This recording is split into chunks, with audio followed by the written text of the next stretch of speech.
Sit, turn type, sit. Good boy. Ruff.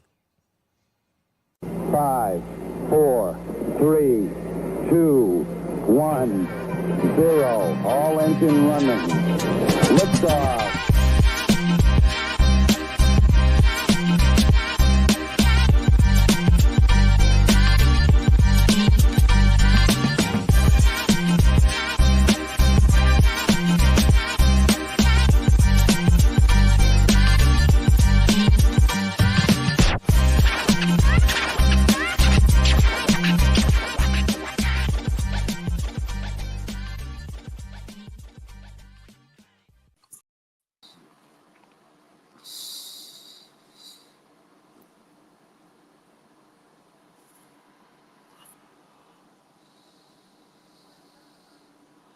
Your mic's low. My mic is off. Oh, do you smell? There we go. Do you smell it, sir? Are we in the air? Do you smell it in the air? Yeah, your screen is very big. I know. I'm trying. I'm working on some stuff here. I'm kicking around some stuff. Ever since I upgraded, added a new updated the StreamYard over here, it's just become like ridiculous with how they changed everything on the whole. Forget it. It's just ridiculous. But nonetheless, of course, here with my boy Omok Mike stopping in, chopping it up, doing it big. As always. As always. And we are in SummerSlam season. I was scared early on about this because was nervous about how the build-up was going to be, how everything was stacking up. Then all of a sudden we started seeing matches that we were like, oh, finally we're gonna get to where we need to get. Mm-hmm. I'm also hoping that these matches as well are matches that kind of put a bow on certain storylines and we can move on and start building on other ones. And I hope you agree with some of them, but we'll get to that once we. You hope. I hope, because things can happen, ladies and gentlemen. I mean, is SummerSlam like the starting point for storylines, or it should be the ending for storylines? Depending on where they're at, right? With certain this is just huge, right? That's what she said. Depending on where we're going with certain individuals and such. Mm-hmm. Oh, that's what it is. Okay, well, I'll fix that later. I'll deal with that later. So, let me get back to the other way.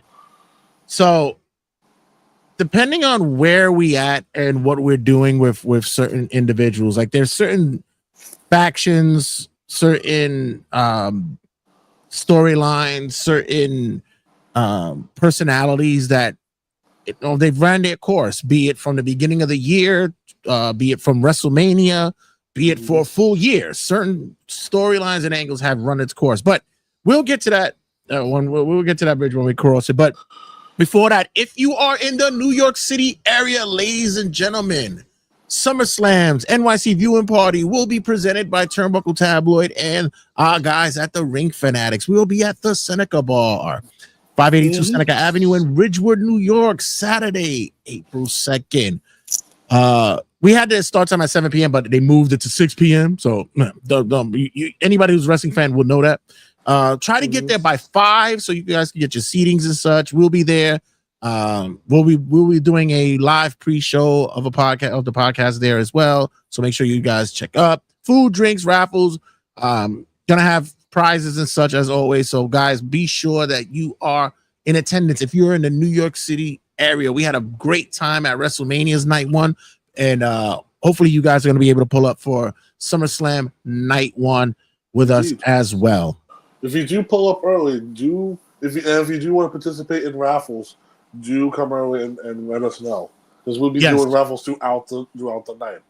Yes, because we as a door prize, as a door entry, you do get a free ticket. Correct. Through the night, you also to get more chances, you are able to buy more tickets. But other stuff will be there available as well for you guys to be a part of. So have a good time, have some drinks, get it going, and let's get lit. Let's get it going. Food and drinks are not on us. Just so yes, knows. I listen. The last time I got stuck with a pretty heavy bill because people were assuming that they were with me. So I'm gonna make sure that the bartenders and such will be looking out for wristbands. Whoever has a wristband, that means they're with me.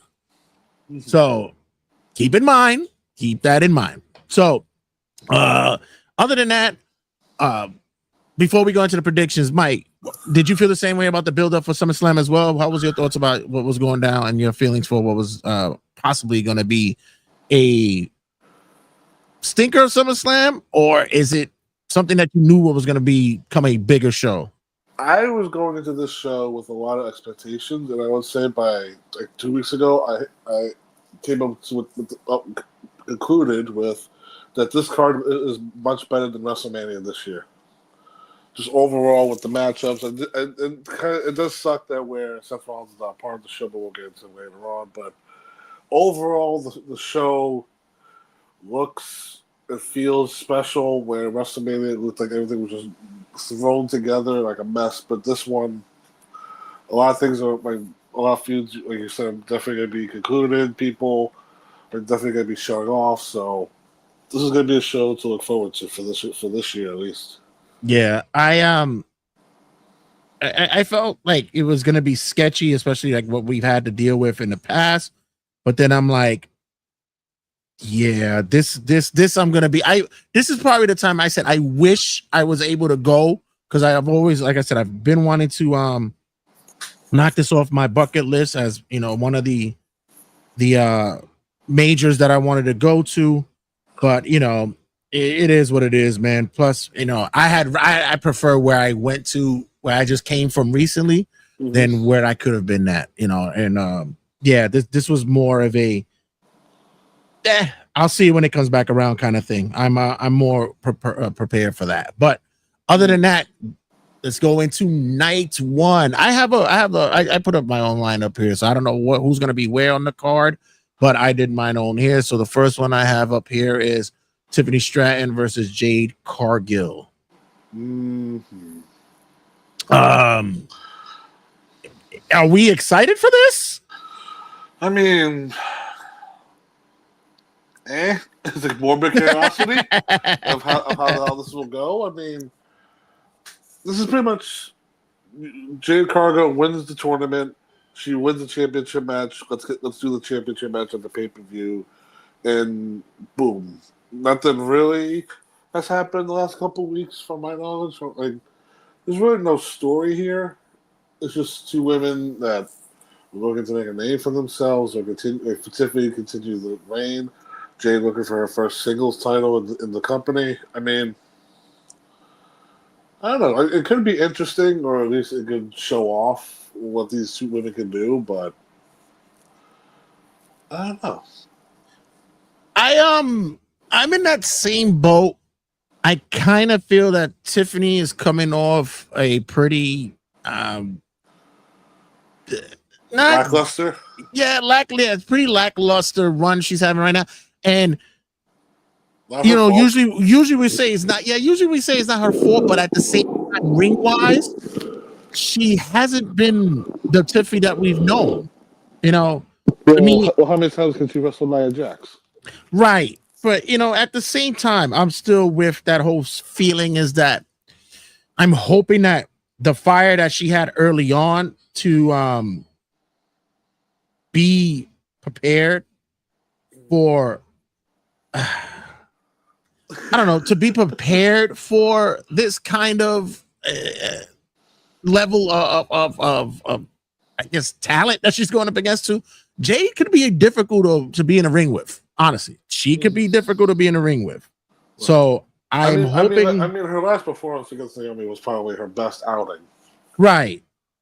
I mean, I think we'll say from a character standpoint, Tiffany is better off as a heel than this weird babyface that still acts like a heel.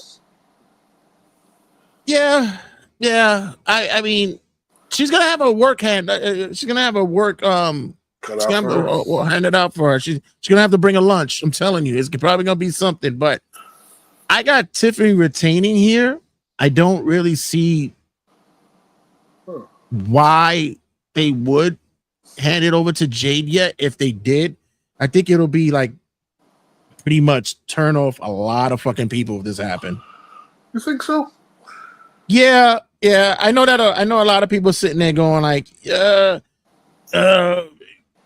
Jade is she's a beast. She put us that, she got to put that work in and she's gonna get it and whatever. And I'm like, do you give it to her when she has the belt with her? Like, I don't know. I don't see it. I really don't. Whoever's watching this live, let us know. Because honestly, I think it's more of people are in the Jade camp of like, give her a chance. Let's see what happens. Because it is more positive on Jade's reaction this time than AEW. So, I mean, I'm gonna go with Jade for the win here. Because I mean, if SmackDown Women's Division needs a change up, like let's do this. Might as well. Yeah, I'm gonna go Tiffy here. I think Tiffy really is gonna retain here, and they're gonna give a woman a shot and just be like, "Yo, if it ain't working, you're gonna drop it the next time around." So, we'll see. Right. Next up, we have the match that everybody's waiting for. Ho ho ho! Says no one. Randy Orton and Jelly Roll versus Drew McIntyre and Logan Paul, with the possibility that Drew doesn't make it due to passport issues. And there was a reveals earlier that Logan Paul sent a private jet to get him, so he's here. In the States. Really? Yeah. So there's no. Is that legal? I don't know. I mean, I don't know. Is that legal? I mean, what was Drew's issue? He forgot his passport. Yeah, he forgot his passport. That was it. He went over to I believe it was England for a wedding, and he forgot his passport. Well, he's here. he's here in New York. And also, you didn't acknowledge that the team name is RK Roll. No, I think I did that on purpose. Okay, man. Just wanted to see your reaction with it. Yeah. I think I did that purposely. I mean, look, I'm just looking at this picture of Jelly Roll. It's like Photoshop is jealous. That looks like the fakest picture. Like, AI is miracle worker. I mean, Randy Orton rarely does celebrity things, and I know this is the end of his career, so might as well say fuck it and throw this one out there and say screw it. But I mean, we've seen Orton and Drew so many times, but I mean, it's still great regardless. But now you're just throwing Logan Paul and Jelly Roll. It's like, okay, cool. I mean, Drew shouldn't eat the pin here, so Logan's there for that. This is just so they can get a ESPN or Entertainment Tonight clip out of this. Mind you, that I would have taken this as though like if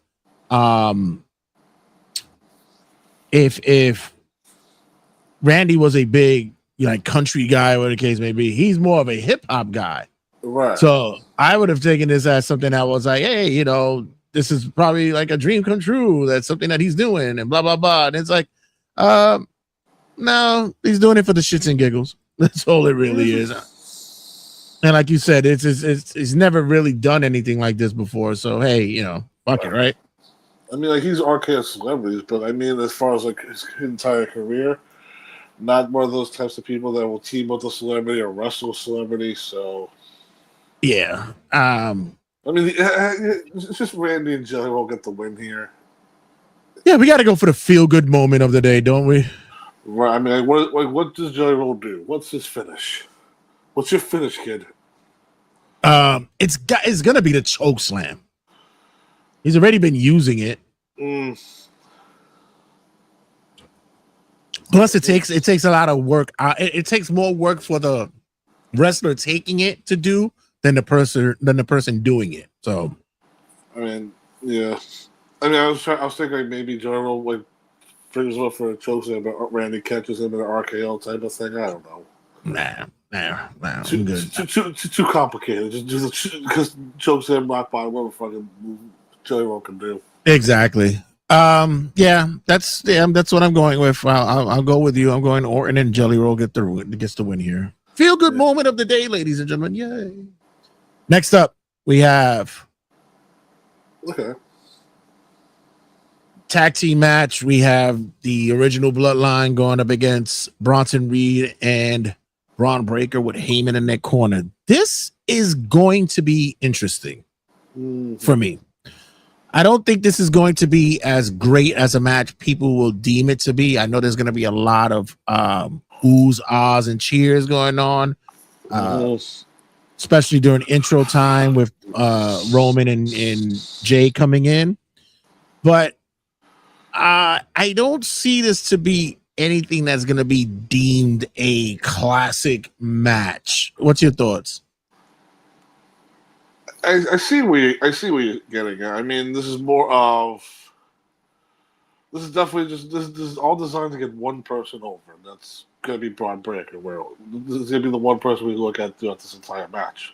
Reed will definitely see some spots from him, but with Breaker being the one pegged from greatness, going to be the next main eventer, I think I've seen a lot of people say this, but I think the big shocker for this one should have Breaker pin Reigns. I think everybody would be saying, like, "Oh, Jay's would be the easy person," but I think you have Breaker pin Roman.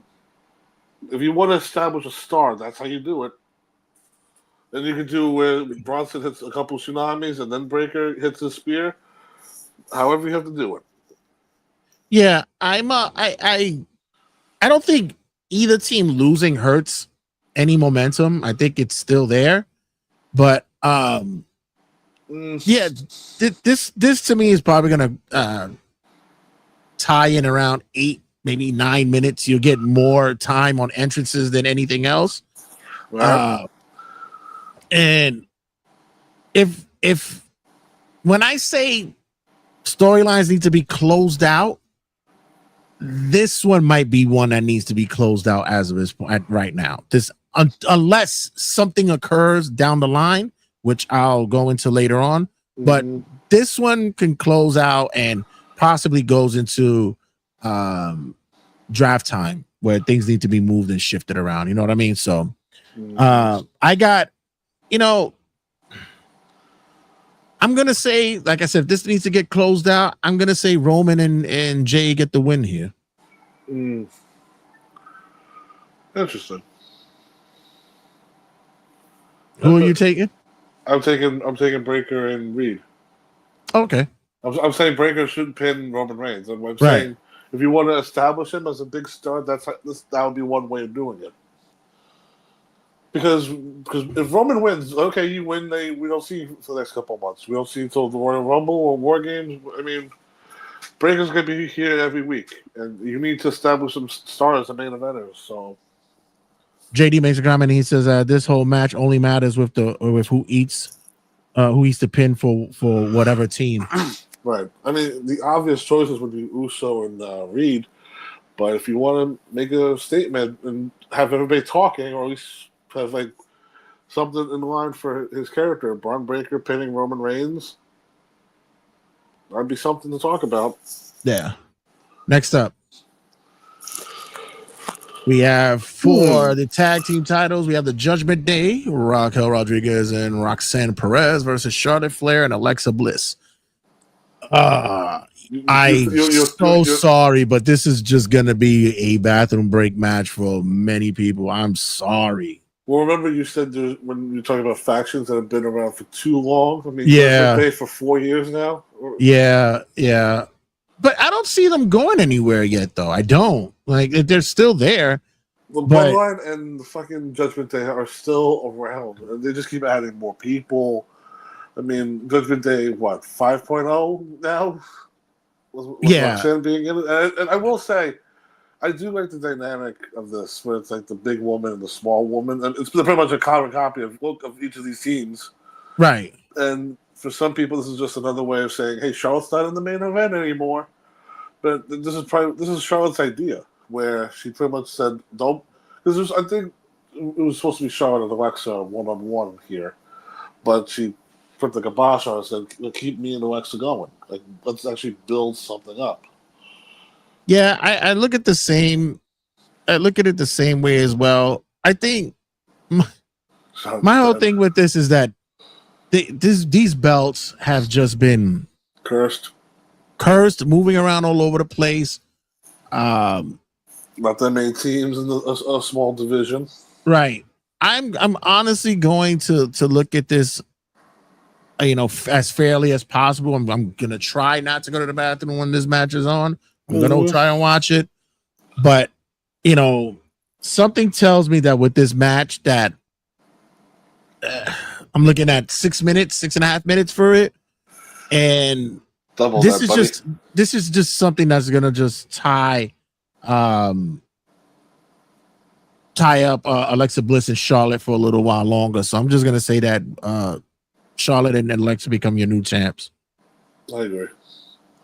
Benderbert, he mentions, he said we'll be at the bathroom break for me after I've seen Roxanne bathroom break. Pee if you know. We got it.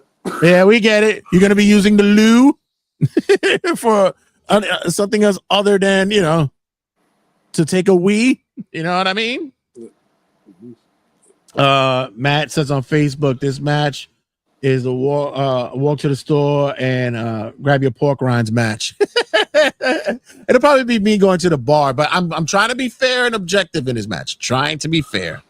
I mean, yeah, like some people definitely. This is the match that the loo will be used for sure. A lot of people will choose this match for that obvious reason, but I mean, I give them credit when they're trying to do something with Charlotte. I mean, like they definitely could have done a Tiffany Charlotte rematch at the show, but they're choosing to have Charlotte be in a tag with Alexa, and this is Alexa's, like, thank God they're actually doing something with her, because there's been times where she's been healthy and not been used. So I mean, this is the best of both worlds, honestly, for a lot of people, where Charlotte and Alexa have their haters, have their supporters, and they're doing something together. But now it's like, so like you win the belts, now what?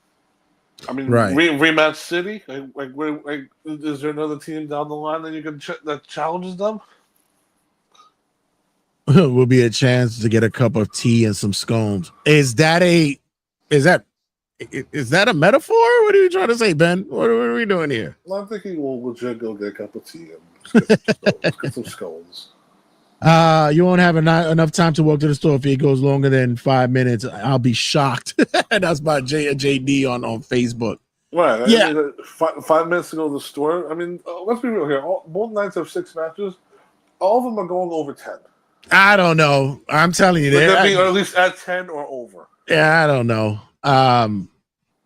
So far, probably the only one that may go 11 minutes for me in this match will probably be Roman and Jay, maybe. No, that one will go long. I think Tiffany and Jade will go 11. That'll be the shortest match on this night.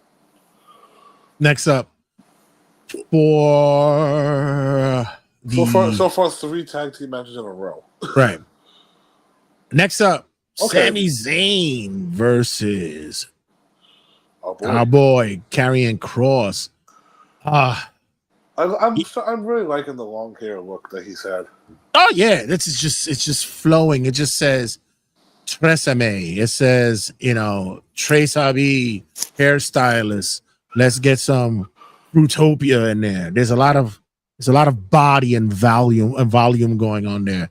I do say though, this, how they talked about, that we mentioned that storylines need to be closed and be done. The only way that I would to see this done is if Kross wins and Sammy goes to SmackDown. That's it. Because if not, I'm okay with it progressing if there's going to be a bigger payoff for it. Mm-hmm. Well, is with Sammy moving to SmackDown with the intention that he gets the WWE Championship eventually? The title or title opportunity? Yes. Okay. Because I feel like we're on the same wavelength where at WrestleMania it's going to be Sammy's moment where he wins the world title in the main event. I'm like Jey Uso in the opener. He probably will main event one of the nights and actually get a title. So which I would think that would probably long-term storytelling would be that happening, and Kevin comes back, and we get that match for a title against those two. Then we could get that run. We get that match going on. I mean, we'll definitely have the moment where Kevin hugs him, and then they be friends for a little bit, and then Kevin does the obvious thing where he turns him. But I'm genuinely happy that this made it on the show where they're going to be said, you know what, these guys are having a feud. People are invested in it. And this is the third one, so I do agree with you when this has to end here. I think more of like the contract situation. I think we're carrying where I think he resigns. If he leaves, then that just tells you something about the company that we don't know about. Right. But I see Sammy winning it, and I don't know if you remember the Alistair Velveteen storyline where Velveteen just wanted him to say his name. I definitely think we're gonna have that moment where Sammy's gonna say, like, "You're right. I have a devil in me," or like whatever he wants Cross to say, and then Cross will have that big smile. He'll start laughing his ass off, and Sammy will walk away with a pissed off. Like we'll definitely see a darker, meaner side from Sammy going forward for the next couple of months. Yeah, I think that this is something that the Cross is still merch selling crazy. Fan base has been growing month by month with him, and there's a certain mystique when wrestlers are left off of TV and left off of matches for a while because it builds and it builds. But as you know, after a while, then that flame goes off because the fan base then says, I'm not gonna why support somebody if they're not putting them on the screen, when they're not putting them on matches. So I think this is probably going to be that time. And like I said, let's start shifting things around. I could see down the line possibly Cross, now getting into main event levels and such, but we have to move the board around. We have to move people across to make that happen. I always say, I know you feel sad when people get released, but this is how and why the business moves, because we got to start elevating other people. And I think Cross is at that time that he needs to be elevated. But I think where he should resign, but like I said, if anything, if there's a reason why he doesn't resign, God only knows what it is. Because if the company's just giving us what we want and then the man walks, that's gonna be one of those things where we look at this and say, like, what happened with Cross? Yeah. But I think like Cross should stay like in upper mid carder status until like they feel he's main eventer, because Intercontinental seems right for him, and then upper world title chaser, that seems fair for him. Maybe try him as a babyface. Because we've seen everything he's done with all the baby faces. Might as well have him go against all the heels now. I don't even think it's babyface. Just keep him to what it is, and just have him, go against individuals that match that vibe. The terminology, tweener, whatever that vibe is, let him continue it. Right. It could be anywhere on the spectrum. Just go, and you could call Gunther out for his nonsense. You could call Punk out for his stuff. Anybody, just go out there and just keep doing it, keep pushing it. So I'm all for with Cross getting the win here. I'm gonna say Sammy though. I'm gonna say Sammy wins. All right. And then the moment at the end when he says you're right, blah blah blah. And finally, for night one, we have for the WWE title, we have Gunther versus CM Punk. Well, you already know who I'm going for in this match. Come on. Yeah, this is one of those weird ones where build 1 week build. I don't know. The whole Goldberg thing definitely delayed what this was definitely going to be. So I kind of felt it didn't hurt it, but it did delay it. Right. And Like, we could have had many more segments with them going back and forth. but Punk was sitting there throwing his shots here and there during the year and such as an individual. Gunther got hit with a slug here and there, what the case may be. So there was a certain kind of build there. But also, I still believe that, like, yeah, we could have had more of a crazier build up, but for them not touching has been fine. I'm okay with that. It's good. It's a good premise. I mean, God forbid Gunther lays one hand on him and he's hurt. Mr. Glass. Right. But I mean, you have Punk winning. I know I called it on Ring FedEx, but I think more of it now where this is where I hope Seth is actually not hurt and he can come out and cash in and steal Punk's moment one more time. But that's what I think I'm going with that, because out of these two, I'm not ready for another Gunther run with the world title. I mean, the first one was fine, but now it's like there's less options for him this go around. So Punk, I mean, it's better that he's a chaser for the title, and definitely the plan would be a one-on-one match at WrestleMania between Punk and Rollins. So I'm going with Rollins to cash in on this one and take the world title. I am with you. I think this has all been horseshit. I think it's fucking great that it is. I'm believing the fact that, this is a Heyman-esque kind of thing. This is a old school trope. Some people are relating it to Sandman and ECW, that kind of thing. Or when what was it? JYD was blinded in Mid-South, and he lived that gimmick for a while, and then all of a sudden we come to find out that he can see.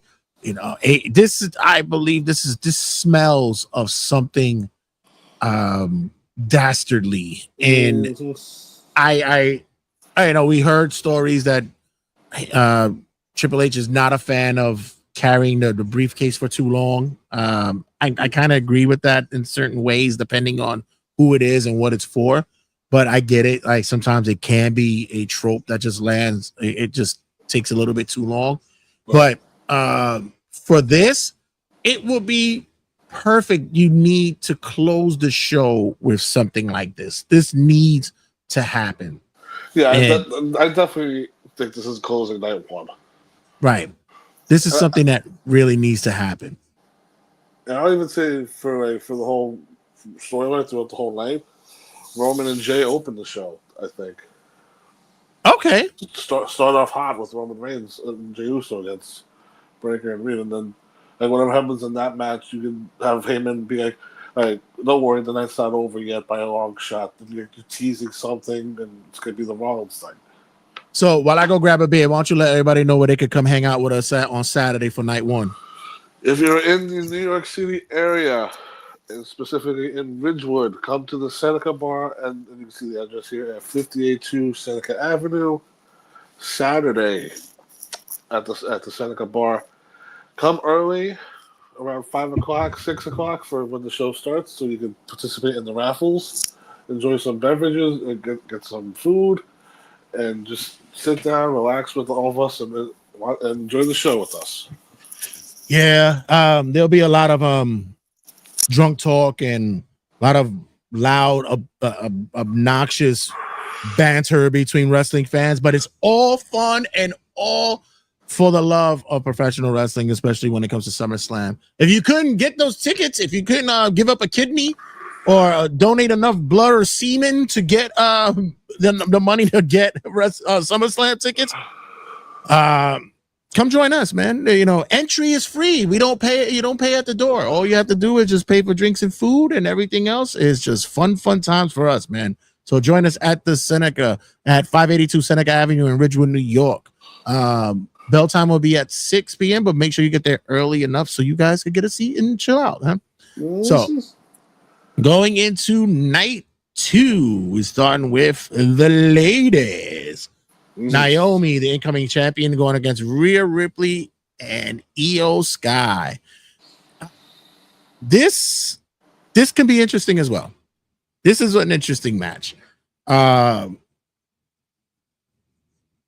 the payoff for everyone here, I think, is another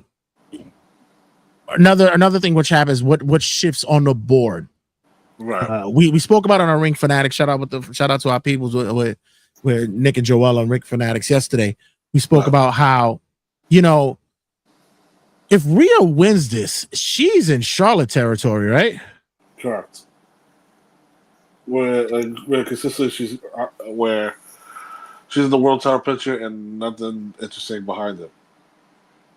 Yeah, she becomes, you know, Rhea Flair at this time. You know, you got Io coming in. She's, you know, being recognized as probably the hottest baby face right now in the business.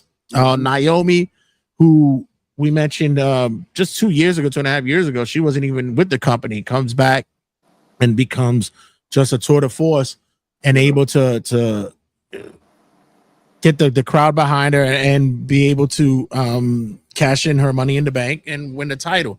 Right. Now when we put them in this triple threat, we're trying to bring, you know, magic with, you know, the early start of women's matches. And, you know, it's either been Rhea has been part of that magic, or Io has been part of that magic of starting off with a curtain jerker with women's matches. Now Naomi gets in the mix. Does that become an interference, or do you think that elevates it? Well, this is definitely Naomi's chance to show a lot of people that she can hang with the best wrestlers in the women's division. Where, like, it's the Cash In Evolution just showed to all of us that they needed a heel on the Raw side badly because Liv is out for a period of time. So this is Naomi's chance to show everybody what she can do. So I think it's a foregone conclusion that Naomi should retain here, and I think for Rhea, for her stance, I think she should take some time off because I think for the last couple of months where she's been constantly in the women's world title picture, let her go away for a little bit, and then when she comes back, maybe by November or like December, let's get that big reaction. Like, okay, like we haven't seen you in a while, but now it's time for you to get back to business. Yeah, I'm not sure if it's go away heat or go away love that she should get, but I think she should be involved in other storylines. Let someone, you know, I know the automatic is to go back to the Judgment Day bullshit. I know that's already an automatic thing to do, but I think she needs to be in the mix with other women that's on that card. And right. You know, although Raw may or may not have that division of women that could be on her level, I think that there needs to be some kind of change for her so that she could get back into that, not be so obvious to be in title contentions. I mean, the other option too would be to just switch her on the other show. I mean, because she's been on Raw ever since she got called up. She hasn't been a SmackDown wrestler, or she hasn't been a part of the SmackDown roster since then. So, right, maybe a change of color might be needed for her. Because I mean, if she goes to SmackDown, she has Charlotte Flair, Alexa Bliss, Julia to work with. I mean, Tiffany Stratton, Jade Cargill. So a little more variety for her. But I mean, yeah. I think it's just her constantly in the title picture is the thing that, like, when she gets a crazy reaction when she comes out, that's not the issue. I think it's just like her character motivation, because maybe she, a heel turn where she goes back to her evil self, but she's too over as the top baby face. So I think I agree. I think the SmackDown thing is probably better for her as well. There's a lot more to play with over there.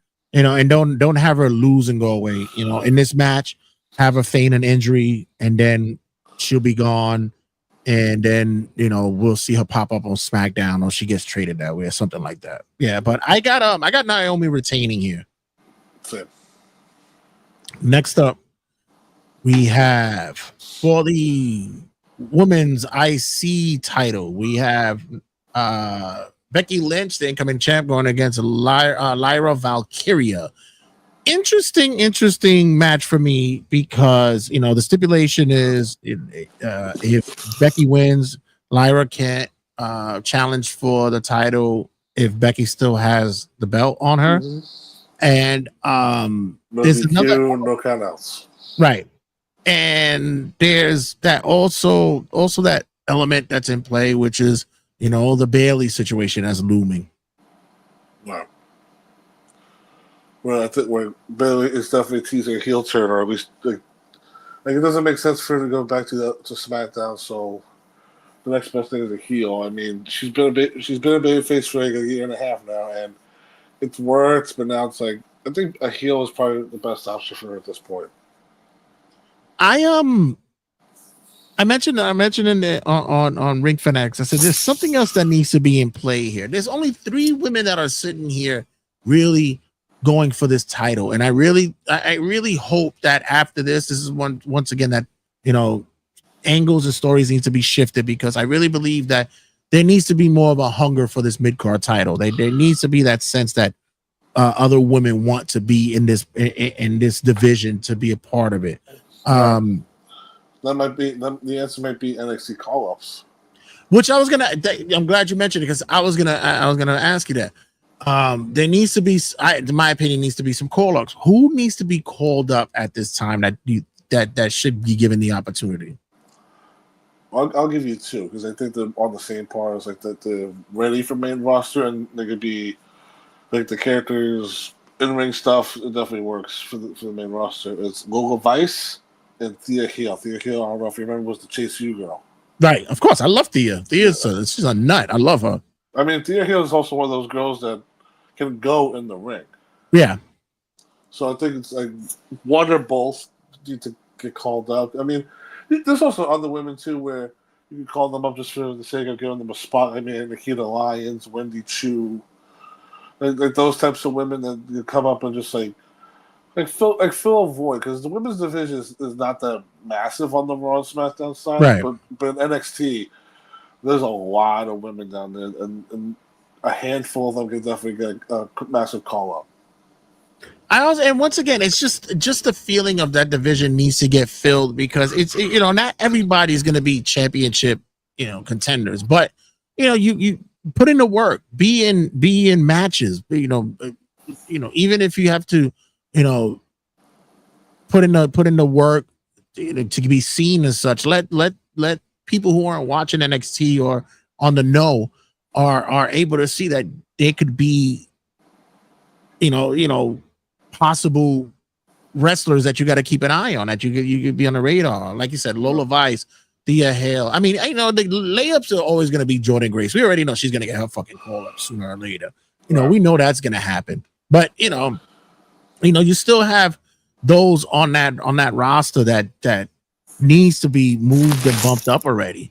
Don't get me started about Tony D'Angelo. That boy's. I know Nick from Ring Fanatics. He's already he's already started a petition to get that guy out of fucking NXT already. Well, apparently he got whacked, so it looks like he'll be making his way back. Yeah. But I mean, the whole reason Becky has the women's Intercontinental title is to elevate the belt. That's the main reason she has it. Lola Vice has the best cakes in the business. She got a whole bakery. Let me tell you something. Oof. Vaquer. Oh my God. But let me tell you, Lola, I always say that woman just exudes sex. Oh my God. Ugh.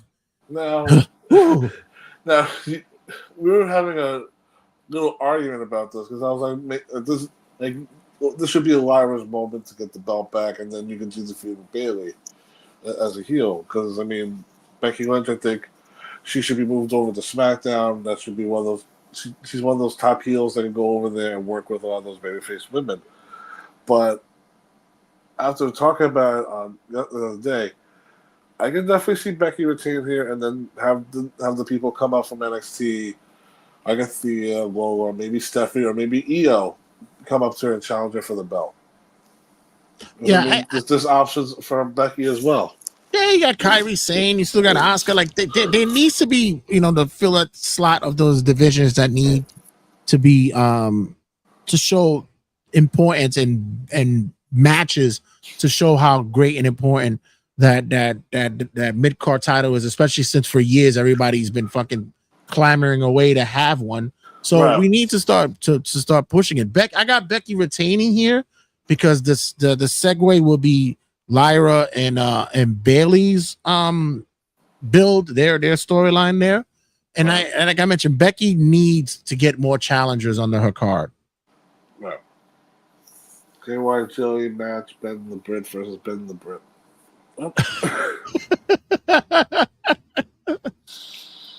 There's no losers in that match, Ben. Only winners. Only winners. Next up. The match. Oh my god, this is gonna be one. We're only hoping that it's not gonna be a dud that happened in the previous WrestleMania when we had a ladders match and it fell flat. We got the six packs, tables and ladders and chairs match for the WWE Tag Team titles. Hopefully these ladders don't break by accident. The one thing I can tell you, everybody's going to be everywhere in this match. We're going to be seeing flippity doodahs everywhere during this match. There's no denying this. There's no denying that. Absolutely. Now, for me, with this match, we have teams who have already held the tag titles. I want somebody, half of them. I am looking for a team. If they don't hold the belts, they have held the belts. I'm looking for a team that is going to be fresh and new to hold the titles. What's your thoughts here? So pretty much you have the Profits, Machine Guns, and DIY as not winning. Yeah, because I think like in the last year, they've definitely hot potatoed these belts. Where like one team had it for a couple of months. I mean, most of the Machine Guns had them for what, 60 days? Right. So, I mean, funny enough, Ben brought it up, but the announcement with the Universal Studios thing, it definitely helps the case for the Wyatts to retain, but it's one of those things where the Wyatts had a slow start. So one of them got hurt, so all of them had to be taken off TV right away. They get moved to SmackDown and in the tag division where if it wasn't for the Profits, the Guns, and DIY, it'd be like the sad state of the Raw tag division where they're doing nothing and just having random matches on TV. But now, with the addition of Fraxium and Andrade and Rey Fenix, it's definitely it's night and day for Raw and SmackDown. But I'm not even going with the whole announcement, the YS6 and Disney, Orlando, wherever the Universals, wherever the fuck it is that they're gonna be at. I'm not even going with that because I said the same shit that Jay was gonna hold the belt until he went to Citi Field for WWE Day with the Yeet bobblehead and he lost the belt. So I'm not even co-signing with that. I'm good with them not having the titles. And which would be funny with them being at an amusement park or a travel destination where it's supposed to be spooky and such, and they're holding tag titles. Like, I mean, I get your point. I mean, I'm not saying that just because they're getting a Universal Studio like horror house means that they should retain. But I think just overall for the booking and the storyline stuff that can happen out of this, I think the ones should retain. Because I mean, like you said, like Nikki and Candice are definitely gonna be doing a lot of stuff. Howdy and Rowan are definitely gonna show their faces. I think when we were talking about people that need to be on the move. Profits definitely should be leaving SmackDown and go to Raw. Like them feuding with the Judgment Day or the New Day, definitely be better off for them, honestly, at this point. Yeah, I'm gonna go with probably the sleeper pick of the night when it comes to this match. I'm gonna go with Andrade and Rey Fenix. I got them for some reason. I just feel as though that they're gonna give them the titles, especially with what's going down with the AAA cross branding and stuff like that. For some reason, I don't know. I just feel as though that they can walk away with these titles. So I was going to ask this, but do you think they also accept that open challenge that Los Garza has for SmackDown? Do they? Oh, do they? Possibly. I got to this weekend. They walk Right. with the AAA and the WWE tag team titles. Yeah, possibly. JD says on Facebook, what would be best for the Profits is for Ford to go solo. Everybody's been saying that for the longest, man. Yeah. I don't know. I don't see it happening anytime soon. I don't. Might be a move to Raw. It's definitely a move to do. I mean, Right. I got the 3 teams, DIY, Machine Guns, and Street Profits. One of them has to switch over. Yeah, and especially how Raw has just been so bleh with tag teams. They need to do something, and separating them right now is not gonna cut it. Shout out to Big Rob. What's good, boy? On Facebook. My bad. It's just like on Facebook we're not getting the Doesn't pop up for us. Yeah, because it has to be on. I tried to change it to public, but it wouldn't allow me to. But in any case, yeah, I don't see it happening that they're breaking up anytime soon. But I do see the fact that Andrade and Ray get a win here. I don't know why. They just get the W here. Right. Next up, in a steel cage match for the United States title, we have Solo Sikoa versus Jacob Fatu. We're in agreement that Jacob is jumping off of something, right? Jump off the cage. Hopefully, that's the only thing he jumps off of. I don't know, man. Nothing. We'll find he'll find other things to jump off of, bro. But he gonna jump off of something. I went a little too crazy when we were for Fanatics talking about this, where it's like talking about the Solo Sikoa character, where it's like wasn't talking, now he talks and he's hilarious. He's a goofball, but now it's like. Let him retain here. Jacob Fatu is obviously pegs for bigger things here, so might as well have Solo keep the U.S. title for a little longer. Yeah, I said that this is one storyline that's not gonna be tied up yet. It's gonna keep going. They're gonna add something to the mix with here.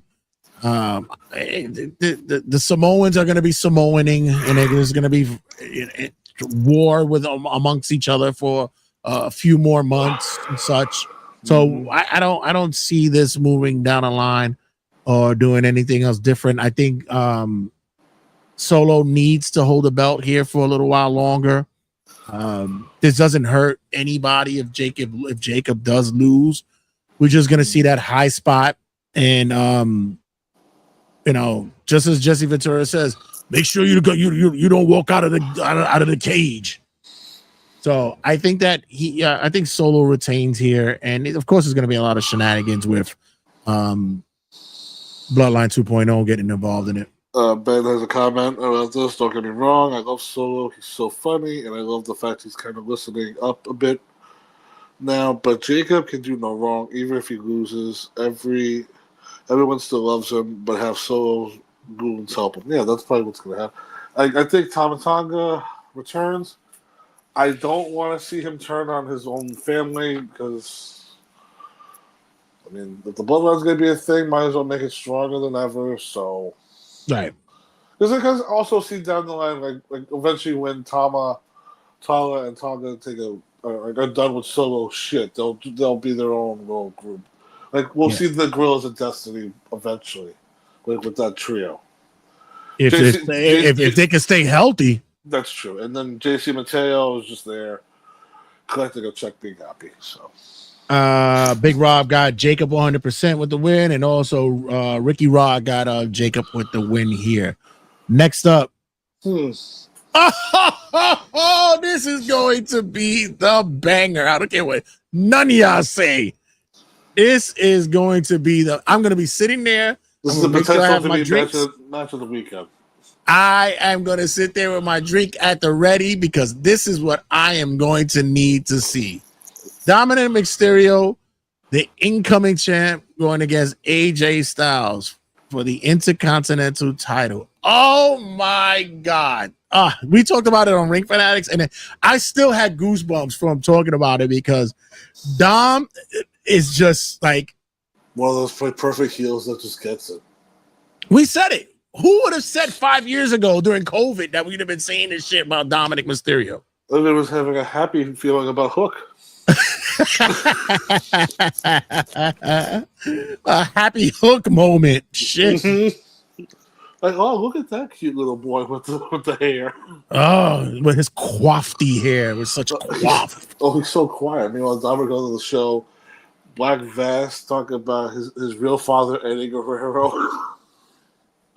Remember the moment he turned on Ray and the look and awe that everybody had is like, no, what? And now look what the young man has become. Going to expensive restaurants in Rio and asking for chicken nuggets. It's just a perfect sense of time, not timing, but time for him because of what is such in the mix. You guys mentioned it before when he popped up in AAA, the crowd went ape shit. Mm-hmm. Like a big star arrived. Yeah, you would have thought his pops was there. It was crazy. Ben, I mean this match. No matter who wins, I'm gonna be happy. I'd rather Dom win. But if AJ was to win, I'd be happy. But AJ's work recently with all his different characters has been amazing. I mean, we've definitely been seeing a different side of AJ too, where he's just like a master of disguise, like making sure Dominic's all good so he can have his Intercontinental title match. Which, I mean, you called it on Ring Facts too, where he doesn't need the belt, but you definitely see more of him throughout the year. I mean, Bound for Glory is definitely one of those things I think AJ should be a part of. Yeah. But, I mean, for this one, Dominic is going to retain. I think we're going to be seeing Vikingo, which everybody in Mexico really loves him. Have you seen his reactions recently? Oh, yeah. Wow. That, and I don't know. You guys, I mentioned it Ring Facts. I don't know. Like, for some reason, I know he's not with the company anymore, but I wouldn't be surprised if we see like a renegade El Patron pop up somewhere. Like, I don't know. Like, it's just me. It wouldn't make sense here, though. I mean, Dom didn't do anything to him. Right. But, maybe certain things that this is what this introduces the guy back, because certain the company often has let bygones be bygones, and they still seem to have some kind of relationship with the guy. So I believe Dominic retains here. Of course, Ben makes a note here that Roxy to help Dom, and they look at each other with love, but and I could see that, and it would work, but this is one of those things that it doesn't hurt AJ because AJ's on his he said by 50 he's gonna call it a wrap. So so we're gonna need to see him in TNA do some cross promotion there, get some matches under that belt, and he still looks great. He's had some nagging injuries because he's gotten older, but he still looks great and he still can go. So so I got Dom winning here. Agreed. And finally, to close out night 2 and as well as SummerSlam, we have the incoming champ John Cena versus Cody Rhodes. This is more of a headache for me. And you know what? And I started thinking about it now is that why is this closing night 2? Like, why? I just thought about this. If you would flip it and just have the Gunther Punk match close night 2, and then this is gonna fall so fucking flat for me. I'm sorry. This is just gonna be bad for me. Stop thinking logically. It's John Cena's last year. He must main event everything. He could have main evented night 1. It's fine. It's okay. No, night 2 is the real main event. Oh God. And like we talked about, this match for me, what happens at the end just doesn't really make an impact of what would be a positive run for the rest of the year. We're looking at Cena's retirement year. He's got, we're looking at it 4 more months to go, and not good. Yeah, Cena wins. Who do we have him lined up with afterwards? Not much. Cody wins. Are we looking at heel turn? Are we looking at how he wins? Like what are we doing here? I mean, if Cody wins, I mean, Randy and Drew are definitely options for him. Damien as well. But it's like for Cena, it's like he's like, it feels like they don't want to put him against any of the young guys because they know like once he beats them, the fans are gonna be like, oh, like there goes that chance for this star to be a star. Where it's like I can definitely see them going like, oh, like Cena and AJ in Paris, or like Cena versus Roman in Australia, or like Cena. Well, Cena's definitely doing War Games. We definitely, I feel that's going to be a thing he has to do. But then, like, say like Cena wins this, then what does Cody have to do to get a rematch again? Because you know Cody's gonna because it's gonna be Cody's gonna be his final opponent in December. JD on Facebook says if Cody doesn't go heel, Cena keeps the title until Survivor Series. And this is what, and then that's what I'm saying. And then what? Like it just, I don't. Who else? Cody's heel now. What? Yeah, like Randy, of course. I mean, Drew, maybe. But if Cena's like Cena has to eventually start turning back babyface. Right? Like he needs to realize like Right. oh, I've been such a dickhead. Like I've been doing things wrong. Like, this is not how you should make my last year of being a professional wrestler. He can't go out of heel. He's not going out of heel. I'm sorry. He He's not. He can't go out of heel. Right. Despite fans cheering him regardless, he needs to knock it off. Like, he needs to be the happy babyface that we all know. Since this is a New York street fight, we already know there's going to be a lot in the mix that's going to happen. People are going to get involved. Who's going to jump in? Who's not going to jump in? And all this is going to happen. And there's got to be something alluding to or teasing that Cody turns heel. If it doesn't happen, then in it. But there's something you have brought up before, a mention of like maybe after a hug or after a handshake, whatever, that something could either he walks out the ring or you get a nut shot, something.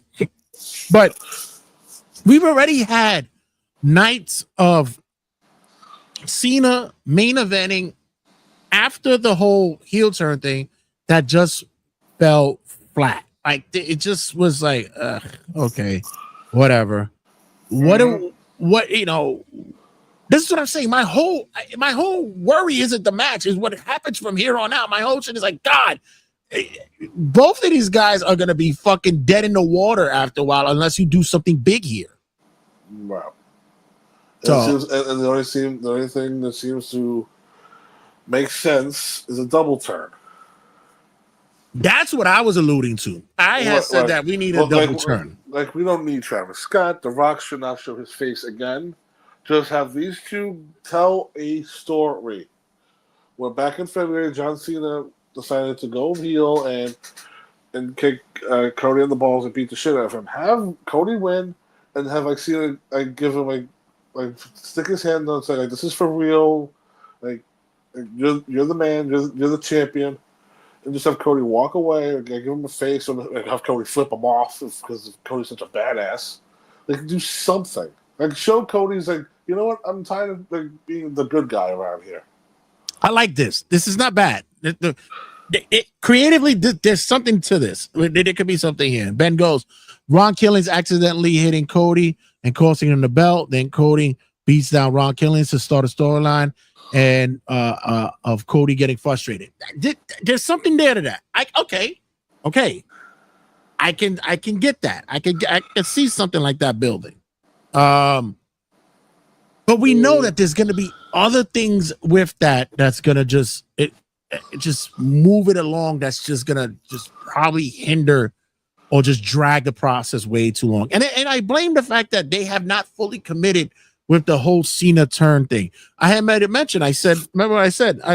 It's like Cena's become a Boy Scout holding a AR-15. It's like, oh, look at you. You're cute. You're trying to kill me with your gun. That's adorable. But he's just not, he's not committed on being a full heel. Right. And the limited dates don't help either, where it's like you want him to heel it on the fans, but it's like, or like you want him to promote his matches, where it's like, okay, where the hell are you, buddy? Triple H hired me. I'm free. Are you though? Are you? Listen, Why are you Ben? Are you watching that WWE Unreal thing? Because I refuse to. I'm not watching it. So if you think you can hang in that creative room, more power to you, bro. Because I'm not watching that shit. Yeah. But I have to. yeah, you have to. That's your job. But I mean, I'll see. That's where you go away. See, and that's where you go wrong. This is where the problem starts. Everything reverts back to Naked Midian. Got it. Okay, get it.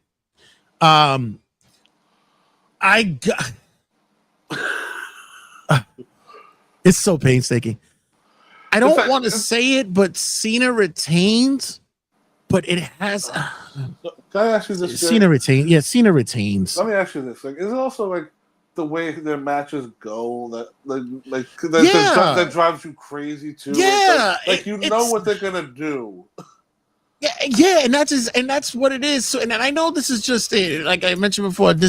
I can hear Cornette just screaming lazy booking because it's just for you to just throw a lot of individuals in the mix, a lot of stuff to be in the mix.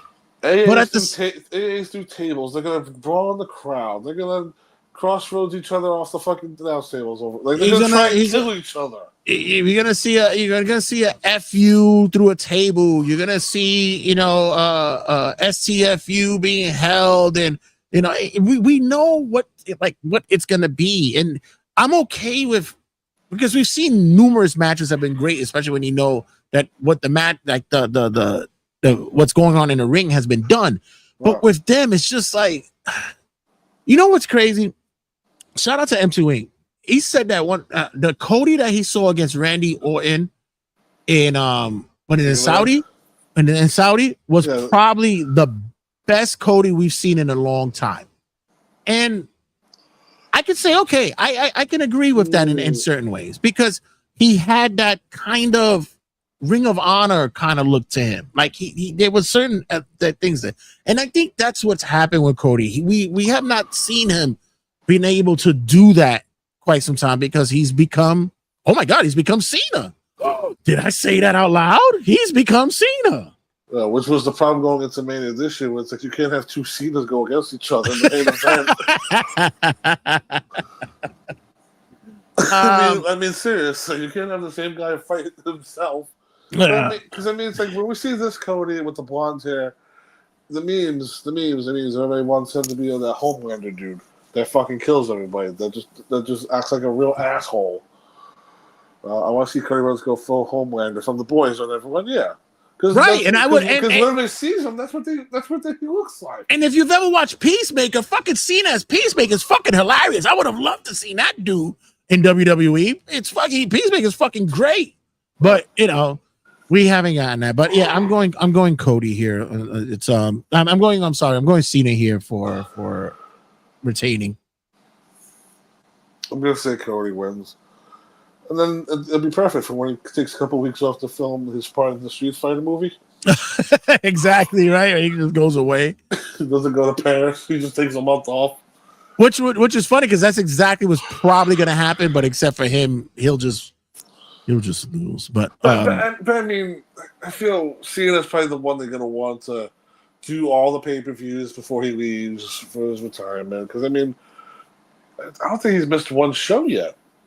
I think he's done all of them.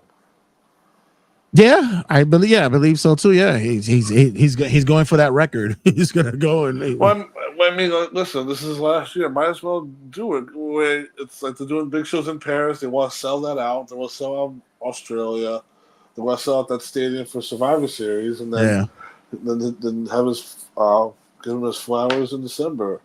But it's either he needs to go back to being babyface, or they need to do something with this heel Cena. So maybe this is where he needs to be more vicious or something. Like I said, just after SummerSlam with these two, it's just like, oh, I guess you brought something in mind. If Cody just goes away for like a month, and then someone fills the void, right? It'll make more sense. But if Cody comes back like more pissed off, like, okay, now I'm not playing anymore, John. Right. And then he does that weird run or walk that he does, that famously does. How is it John Cena playing Johnny Cage and M2? Not you crazy? Keith Urban is fucking awesome in that shit. He looks good in that shit. I'm good with that. Although I do love him as Butcher in The Boys, but he looks good as Johnny Cage. I like it.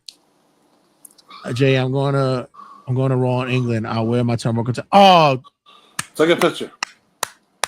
Make sure you take a picture, my brother. Make sure you do that, bro. We need to see that. And we'll see if you get on the camera.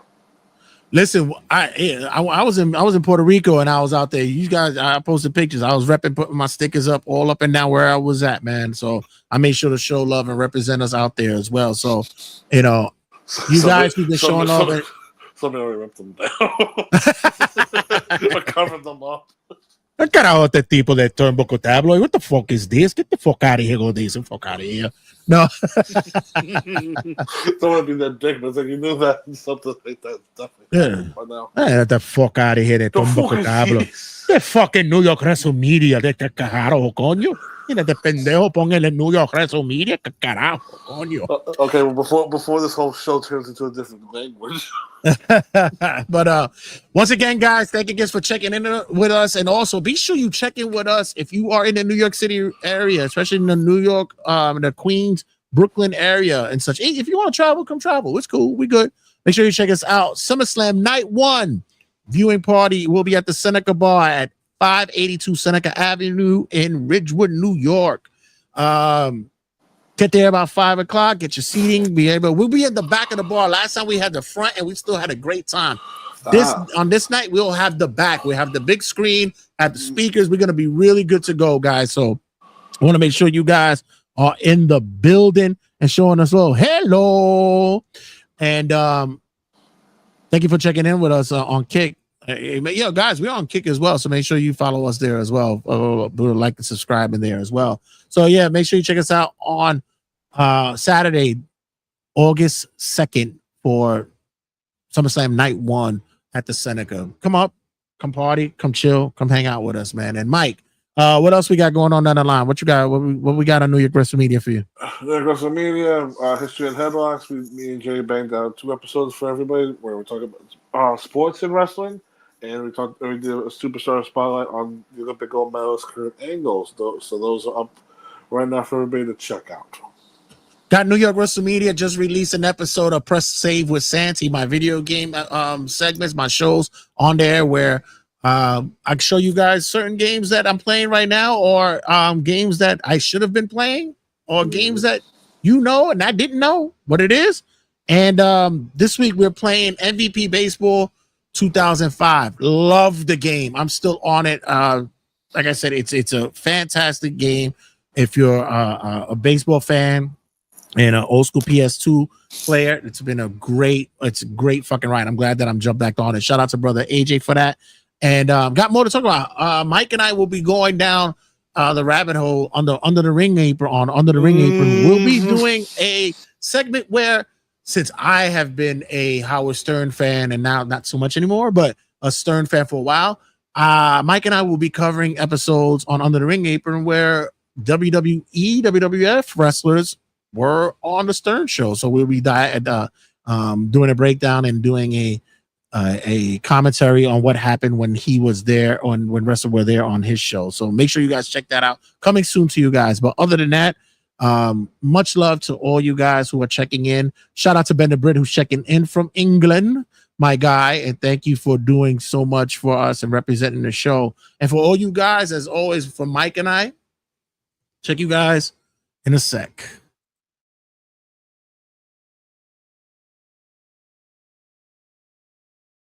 In a sec. 2, 1, 0. All engine running. Liftoff.